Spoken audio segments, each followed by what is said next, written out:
Hello and welcome to the Growing Green podcast. Your host, Jeremiah Jennings, is the owner of Growing Green Landscapes in Birmingham, Alabama, and has a passion for growing the entrepreneurship community for those who are young in business.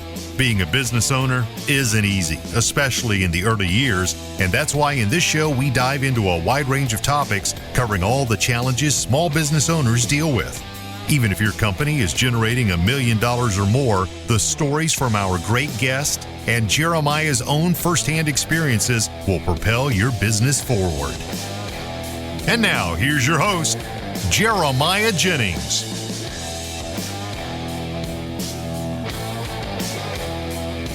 What's going on, everybody? Thank you so much for tuning in to the episode today here on the Growing Green podcast. This is your host, Jeremiah Jennings, and I am pumped up and ready to talk to you for another episode here on your Wednesday. Hope you guys are doing well and having a great start to your week. Man, it's been wild, off to the races for me. I tell you what, this time of year is a little chaotic, and to add on top of that, we're having a baby in 7 days. So, gotta love it, right? Got to love it. We are rocking and rolling, having a good time, hanging out, just trying to grow ourselves and our business. Hope you guys are as well. As we look to the spring rush ahead, which right around the corner, in case you didn't know. Actually, it's here in Alabama. We have had such a great influx. That's such a good problem to have of new work coming in the door, new estimates to get sent out. I was sitting here talking to my sales guy this afternoon, and I was like, man, it's such a good problem to have, because 3 weeks ago I was not having this problem, right? 3 to 4 weeks ago I was like, man, we need pipeline, we need sale, we need work, like cash is drying up, we need something to do. And then you get 3-4 weeks down the road, you do some estimates, and it's like, wow, okay, here we go. Let's buckle up and get to work. The ebbs and the flows of business, right? We did quite a few estimates the last couple of weeks, and I was talking to Andrew. I was like, dude, you literally get an estimate sent out, and I'm not complaining about this at all. You get an estimate sent out, you're like, whew, breath of relief, done. I got 5 more to do. So right now, just sitting here talking to you, I know I have 2 design build estimates to do and 2 sod installation estimates to do. So it's a great problem to have. This is not me complaining. I'll probably end up in the office late doing these, getting them sent out, because I know that we got to get it done. Got to get it done because we have a baby in 7 days, like I said, and so we got to get these out, get work scheduled, get work on the books, get hiring, get moving, rocking and rolling, shaking, all the stuff. So kind of all over the place, kind of pumped up because just had a busy day, man. Busy day. Signed up for a new software today, helping us get new commercial leads in the door, so I'm excited about that. We'll be sharing about that as we use that software and integrate it into our company. We'll see how it works, and if it works well, then we will continue to share with you guys, hopefully bring you a discount code and help your businesses grow as well. But before we get into any of that, I just want to say thanks to everybody that supports. I try to do this once every 2 or 3 months, just like a huge thank you, time of reflection. Could not do it without you. Like, you are the reason that we continue to do the podcast. And so I'm so appreciative. Could not be more thankful. I know we're going to get a lot of nice messages and things coming in over the next couple of weeks with the baby being born and all that. And that's what the community is about, is like having people that build you up, lift you up. This community is so special. You talk to people outside of the community that come into it, and you're like, man, y'all have something different here. Like, I was sitting there talking in Nashville last week, talking to Liz, Mark's fiance, and soon to be Liz Bradley. Talking to her, and she's from the outside of the industry, right? She's only met Mark and been with Mark the last couple of years, and so she's like getting thrown into the fire, getting immersed here with everything Leanscaper's doing and everything Mark did at Element in the last few years. And we're sitting there having a conversation, and she's like, this industry, this community is just so different. It's so unique. Like, everyone just genuinely cares for everyone. We're all in it to see the other person succeed for the most part. Like, I'm in it to help you grow. And if you grow and succeed, then I grow and succeed. Like, it is collaboration at the top, competition at the bottom. It's that simple. Like, you go look at the richest people in the world. You go look at the people that are the most successful. You go look at what Mark Bradley's doing with AI right now. Who's he doing AI with? He's going to hang out with Dan Martell to do AI. That's the top of the leaderboard, guys. They're not competing. They're collaborating. They're at the top. You get some low-level fish that's trying to piece some AI software together or something at the very bottom that doesn't know what they're doing and trying to charge this much for it, and they just like haven't done anything in life. Like they're going to, screw them. I'm not sharing my stuff with them. I'm not sharing my information. I'm not helping. Like, come on. What else can we do? What else can we say? Two of the biggest players in software and in AI are collaborating together. Take hints. Take hints, please. Success leaves clues. This year, we have a big growth curve ahead. Big growth, big things happening. Our budget's set at $1.3 million. How are we going to produce $1.3 million? Let's figure it out, baby. We're about to start hiring more people. Pipeline's going to start increasing. Like, we're hopefully going to bid on quite a few more commercial projects as far as the maintenance side goes. So hopefully we're going to start ironing these things out, getting them all filled in. But that's going to come with, like, growth sucks cash mentality, right? That's not a mentality. That's just facts. Growth sucks cash. And I know that's going to happen, so I'm trying to get my finances in order to be able to do that, right, and weather the storm, because there's going to be some storms where we're like, oh, what are we doing? We need some work to come in. But I know that we're going to get through it, and we're going to stay positive and just continue to keep growing. But there's got to be a plan in place along the way. And so I'm working on building those things now. And I know that I feel like I'm rambling a lot or whatever, but I want to also share about, before we get too deep into like growth and things, some simple growth and the power of LMN. This is not an LMN pitch right here. It's not what I'm so don't skip. Please don't skip. I'm not pitching on LMN. I'm going to tell you how LMN can help you, though, because it helped me today. Was sitting here on a call, working through some things on the back end, and I was like, you know what? I want to know what this number is. Like, how do we use this? And he was like, oh, well, this is just an easy report. There's a report to pull for all of your unbillable time that you clock into. So the way we do it is inside of LMN, you have jobs and services, right? Services get tied to an estimate. When you clock out, complete a service not an estimate, an invoice. Services get tied to an invoice. You clock out, goes to the invoice, right, when it's marked completed. The job is the overall thing. So we have a job at Joe's property. Joe's property has 4 services under it: window cleaning, lawn mowing, gutter cleaning, mulch installation. Those 4 services all have different prices. When that service marks complete, goes to the invoice, right? Well, there can be an unbillable time, right? So there's an unbillable time job that you make, just like you do at any other job, and you put services in that unbillable time. These are tasks, not services, because there's tasks and services. Tasks are what you punch into. So the way there's 4 services, there would be 4 tasks. You punch into those, and then when you mark those complete, that's when the service generates, right? But the task is what you clock into while you're there. There's no money tied to it. So you make your unbillable. This is what we do, right? This is what we do. We create an unbillable time job, and this job is anyone can clock into it at any time. So if we're at the shop, we clock into it. And so you make this job and you put tasks under it. So our tasks under ours are drive time, load unload time, lunch time, shop time, training, development. We have all of those sub-tasks under our big job, unbillable.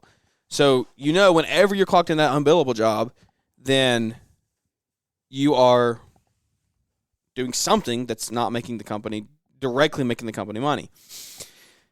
So I was like, we pulled this job up and we pulled this report up, and I was like, let's see. We're rescheduling the unbillable time is what we were doing.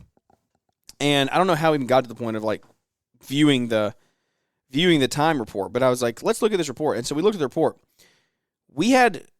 And we talk about waste. You hear Mark talk about Leanscaper and eliminating waste and what all this means. This hit me today like a ton of bricks. It's why I'm like, my brain's just been all over the place since this. I've been on multiple different calls today, worked on a lot of different estimates and things. We had 2,400 hours of unbillable time last year in 2024 that we were clocked into. That's it. Everybody clocked in the right way. 2,400 hours. You realize an average employee works 2,000 hours a year. If you pay that employee $20 an hour, that's $40,000 at 2,000 hours. Add another 300 to that or 400 to that, and you're talking what, $25,000, $26,000? Not 20. Yeah, 20. $25,000, $26,000. You pay a higher wage employee. We pay him $30 an hour, right? $60,000 of unbillable time that was billed for. These are man hours, right? We had 2,400 man hours. You have almost a full employee salary that is in unbillable time. You're going to have unbillable time. Like, we get that, right? I get it. But that's just absolutely insane to me. And I don't know, I come to you in transparency. I don't know the ratio yet because I haven't looked at total hours worked. So if we have 3,000 hours of 10,000 hours worked, right, then you're sitting at what, 30%, roughly 30% unbillable. Then that's high, but it's not atrocious, but it's high. Now, if we worked 6,000 hours and we have 2,300 man hours, then we're in a little more trouble. We're talking 40%, 45%, something like that. So we look at these, and then we dial that down even more, right? And you can break it down into tasks.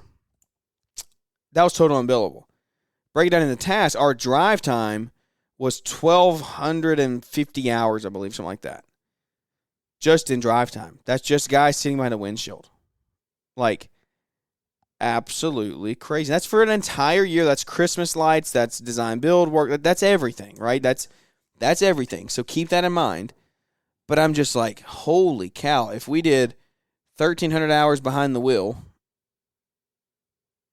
and we did that at $22 an hour, $28,600 just in drive time that got paid last year. So how are you recouping that? If you're not using Element software and you're not budgeting and you're not planning for unbillable time? Easy answer, you're not. You're not planning for it.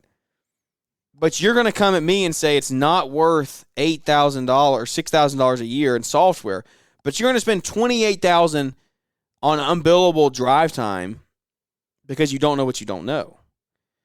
And these are conversations that are developing every day about how you don't know what you don't know is killing you. It will hold you in a crux and you will never grow your business until you hire people around you and surround yourself with people that are doing bigger and better than you are, and they're doing something that you want to strive to be, and you figure out these things that you don't even have an idea about. You have no idea how this even works or what it even means. And that's okay. It's okay for you to not know, but you better work to find out. If you stay stuck where you are, I don't know, it's fine, I don't really need it. Who cares about those numbers? Good luck. Good luck growing. I can promise you, you won't scale. You have to know these numbers. You don't know this stuff. If you're guessing. Me and Brian were talking the other day about, we're at such similar stages in business. We're talking about getting into commercial mowing, commercial maintenance, trying to grow our business to $1 million plus. Guys, y'all are getting the front seats. If you listen to both of our shows, you listen to the content we put out, you're watching, you get the front seat view to two guys who are doing what they're saying they're going to do and growing their businesses right in front of you. Hop on board and do the same thing. We're both putting it out there as much as we possibly can. You have to take action on your side. And you are just guessing. We're having this conversation, and we're talking about production rates and how you know what you're charging. And we were like, well, Element's telling us what we're charging, right? Like that, we know. We know how much money we're making. We got Element. There's another step to it. There's production rates. So you get these sites, right? If you don't have production rates in place and you have a 20,000 square foot facility or whatever that you got to mow or snowplow, and you go in there and guess, it's going to take me 10 and a half hours to mow this. Well, it actually is going to take you 8.5, but you say 10.5, let's have a little extra fluff.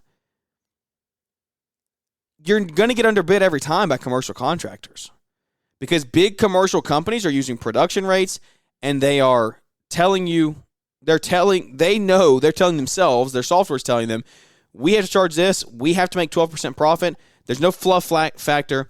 We're going in here, we're giving the best price possible, we're going to give them great value.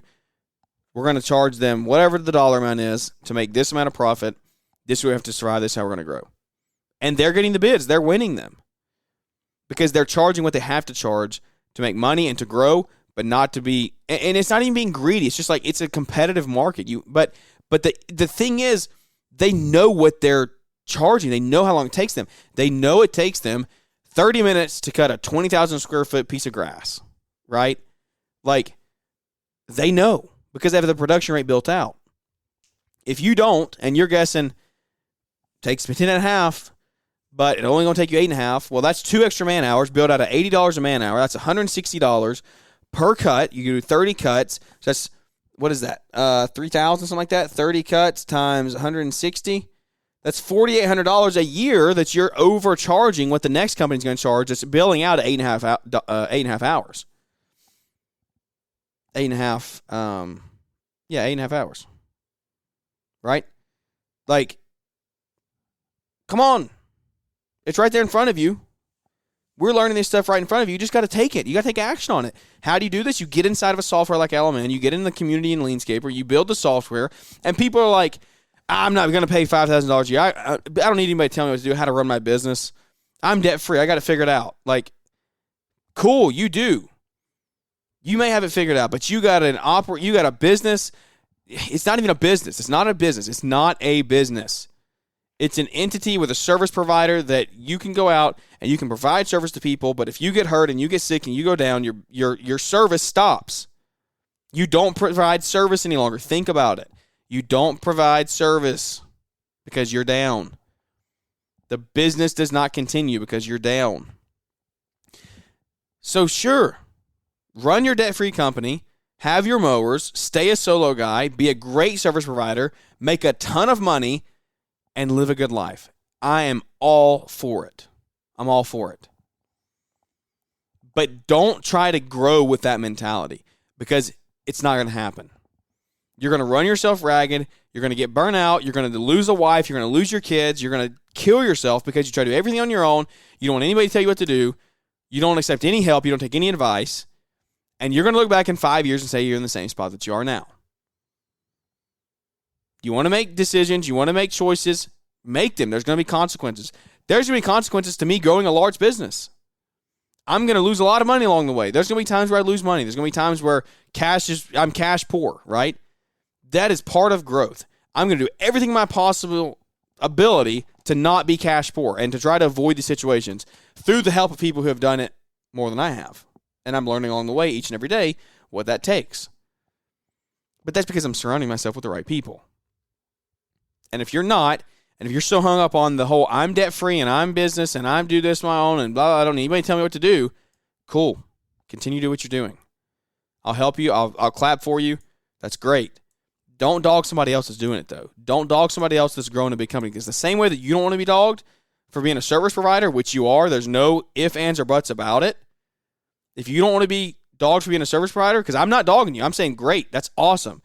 Take it, crush it, run with it, make a ton of money because you can. If you don't want to be dogged for that, don't dog the guy that's trying to invest in themselves. The guy that's trying to go out there and leverage debt to grow his company. The guy that's trying to spend his last dollars to get in the Leanscaper community and go to these events and have Element software that costs him $5,000 a year. But guess what? His customers are going to pay for it. I don't want to pay $2,800 a year or $5,000 a year in software, but I'm going to pay $31,000 in unbillable drive time because I don't know my numbers. I don't know what my drive time is. What if you cut that drive down to $15,000? I'm not paying $5,000 a year for software. That $5,000 just saved you $15,000 in one area. Just drive time. Just drive time because it showed you, hey, I'm upside down in this. So don't be going and dogging somebody who's trying to make those big moves. The only people who are going to criticize are the ones at the bottom that aren't making the moves. It's that simple. The people that are where you want to go and they're doing what you want to do, they're going to help you. They're going to guide you. They're going to lead you. They're going to walk you and say, hey, look, let me help you any way that I can. The ones that are going to shun you, the ones that are going to judge you, you don't want them in your circle, guys. You don't want them. Get rid of them. And I know you've got some. I'm talking to you out there that has that person in your corner that's dogging you, that's, you're not going to do anything. This business ain't going to turn into anything. You can't do it. You better be careful with your money. Yes, be careful with your money. Don't let me tell you. Don't think I'm saying not be careful with your money. But if you want to grow, and leveraging debt is the best way to do it, and you can do it responsibly, and you can have people in your corner helping you, then go do it. That's not financial advice. But go do it. I can buy a $15,000 mower. I can finance it. I can pay $400 a month for it, and I can make $70,000, $80,000, $100,000 a year with it. Or, that's this year. Or, I can use a crappy mower that breaks down all the time and save up $15,000 for it'll take a year of my life to save up $15,000 cash because I've got other expenses. You got kids, you got a wife, you got bills. I can save $15,000 cash and then go pay for it and then be cash poor again, but I got a mower paid for, right? But you lost a year of your time, you're cash poor, and you dealt with all the breakdowns and frustrations of that old crappy mower that you used to start. You didn't get the quality that a new mower would give you either. Sometimes sometimes, guys, it means breaking the way that you were raised and the way that you were just like that things were bred into you. Because your decisions are based off of the way that you view society and the way that you view the world and how the world operates. It's that simple. It's the way you were brought up. And whatever your outlook on that is may need to change. It may need to change. It may need to update. You may have to have new input and new outlooks on life. Find people that can help you do that. If you need to spend the money on something, spend the money on something. Don't get so hung up. You're going to laugh. You might laugh. We're having these conversations. Let's have it. I was sitting here, just hired a sales guy, right? Andrew. Andrew's awesome. We're gonna 1.3 this year. We're chugging, right? We are full steam ahead. Andrew's going to come in, help us. Awesome. We're riding the other day. I was like, I hear you can drive. I need to do something. I need to send this out. And you get thinking, guys. And success leaves clues. It's not hard. It's not life-changing. It could be life-changing. It's not like groundbreaking because every wealthy person in the world does it, what I'm about to say next, right? So why are we not doing it? If I'm doing $1.3 million a year, if I'm doing, let's say I'm doing $500,000 a year, right? And there's going to be a lot of math that could break this up, right? And you need to put the right numbers on it. You may not have the revenue to be able to justify it. But let's just say kicks and giggles. I'm making $1 million a year. Well, I'm having to do everything. I'm doing the sales and the estimating. That's my role. And I've got appointments every day. And I've got to drive back and forth and do quality checks. You could pay somebody $40,000 to $50,000 a year to simply drive you around. Just drive you around. They're on call for you all day, every day to drive you around. Because you've got to get from point A to point B to look at that estimate. But that is time. You drive one or two estimates a day. That's 10 or 15 minutes away. Guys, do the math. I'm not going to sit and try to do the math in my head. I'm not good enough quick on site for that, right? Do the math on that. I can send out just between Birmingham and Nashville, which is a 3-hour drive. I drove half the way to Leanscape. That was an hour and a half. Andrew drove the rest of the way. In an hour and a half, I sent out $30,000 in estimates. 30 G's in estimates alone, right? In 1.5 hours on one day out of the year. You could pay somebody $40,000 or $50,000 to drive you around the entirety of the year, all the time, on call, every estimate. You never drive, and every time you get in the car or the truck, you're productive. You leave an estimate to drive to an office, you're driving 30 minutes. Guess what you're doing? You're already working on the design, you're already getting the scope of work built out, you're getting plant lists put in place. You have that estimate ready by the time that afternoon comes around, and you have that sent out to your customer. Guarantee your close rate goes up. Guarantee it. Like, you can laugh and say, dude, why would I have a driver? There's no way. I sat here and explained this to Andrew. He looked at me. He was like, dude, you're serious. Like, that's legit. Like, that's crazy to think about, but it's real. And I'm like, yeah, it's real. You pay $100,000 for an automated car, a Tesla that can drive itself, right? In 5 years, when you truly don't have to be like actually holding the wheel or whatever. You can go. Guys, it's there. It's just math. It's just math. It's just numbers. The numbers don't lie. And I am not a numbers guy. I hate numbers. I hate math. I hate spreadsheets. But as I grow, this is the kind of stuff that my brain is trying to do and break into. And this is where you see breakthrough. 40 G's a year to have a self-driving, a chauffeur driving you, right? 40,000 may be low, but I know guys that are cutting grass all day for 40 G's a year, 50 G's a year, that would gladly sit in the truck of an air condition all day and be on standby, right? You could send out millions, and billions and millions and billions, as Trump would say. Millions in estimates just in your drive time alone that you would have. 30K in an hour and a half. You keep your pipeline full. You put your priorities where they need to be on revenue-generating tasks. Driving has to be the least productive task you can do other than making phone calls. You can make phone calls, sure. But even then, I want to make phone calls when I'm not driving. Like, especially if I'm like deep in a thought on something or it's a deep project or something I'm trying to talk through, I don't even have to worry about the road and all the crap that goes around with it. No, that's not fun. That's not safe. $40,000, $50,000, you send out millions in estimates, that salary pays for itself. Run the numbers on it. Come back to me if I'm wrong. But I seriously, guys, let me tell you this. I will say this. I have not sat down and run the numbers, put it on in a budget and saying, like, how do we recoup this, right? I haven't done that. But I'm just sitting here like quick math, talking points, discussion points. I think there's merit to this. 30K in an hour and a half, $40,000 salary. Let me see. We do 30K. We do a 30K job at, let's say, 15% profit. So we got $4,500 in profit.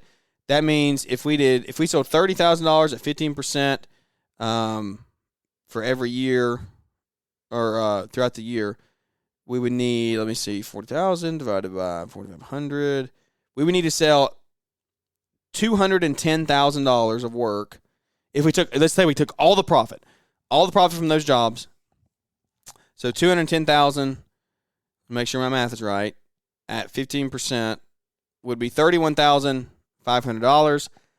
So we would need to sell, let me see, let's try one more. Hold on, bear with me.